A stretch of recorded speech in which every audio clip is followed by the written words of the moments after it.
ஆமாம். அதாவது அதிமுக முதல்ல அதிமுகவாக துவங்கப்பட்டது. அதனுடைய இன்றைய கதி அமித்ஷா திமுகவாக முடிவு பெற்றது.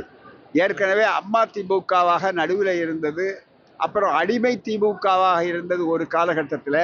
இப்போது பரிணாம வளர்ச்சியில் எந்த அளவிற்கு கீழிறக்கத்துக்கு போனார் என்றால், அதிமுக அமித்ஷா திமுகவை ஆக்கி அவர்கள் நாங்களே கூட்டணி எப்போதெல்லாம் இருப்போம் என்று சொல்லக்கூடிய அளவிற்கு வந்திருக்கிறார்கள். அது மட்டுமல்ல, அமித்ஷா தான் பேசியிருக்கிறார். இவர் மௌனத்தையே மிக முக்கியமாக கொண்டிருக்கிறார். எந்த கட்டத்திலும் இனிமேல் பாஜகவுடைய கூட்டணி கிடையாது சொன்ன வீராதி வீரர் இவர்.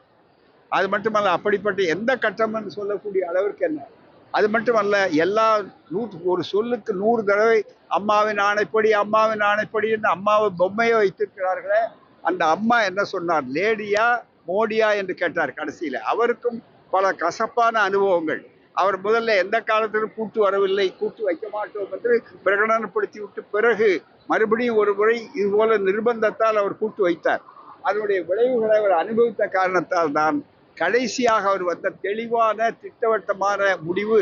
ஜெயலலிதா அவர்கள் தெளிவான ஒரு முடிவை சொன்னார். லேடியா மோடியா என்று கேட்டார். இப்போது அவர்கள் மோடி பக்கம் சென்றிருக்கிறார் சொன்னால், ஏற்கனவே அந்த அம்மையாருடைய தலைமையிலிருந்து நழுவிவிட்டார்கள். அவரிடம் கொள்கை இல்லை. அதே நேரத்தில் எத்தனை பேர் கூட்டு சேர்ந்தாலும் இன்றைய திமுக தலைமையில் இருக்கிற கூட்டணியை அசைத்து கூட பார்க்க முடியாது. இந்த கூட்டின் மூலமாக திமுக கூட்டணியினுடைய வெற்றி 200 என்று சொன்னால் 200ஐயும் தாண்டக்கூடிய ஒரு நல்ல வாய்ப்பை அமித்ஷாவே அளித்திருக்கிறார் என்பதுதான் அதற்கு மிக முக்கியமானது. எனவே வரலாற்றானது அதிமுகவுடைய கடைசி அத்தியாயத்தை எழுப்பிய வரலாற்றிலே இடம்பெற வேண்டியது எடப்பாடியார் தலைமை.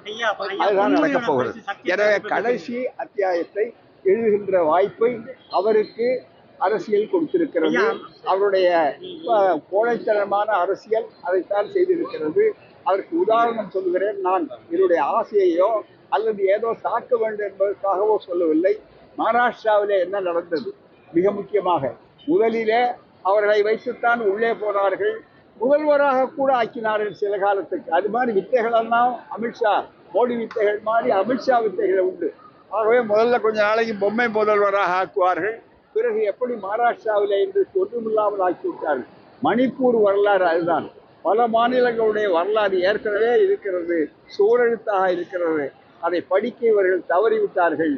எனவே தான் அதனுடைய விலையை கடுமையாக கொடுப்பார்கள். ஏற்கனவே 5 பிளவாக அதை ஆக்கிவிட்டார் அமித்ஷாவும் பாஜகவும்.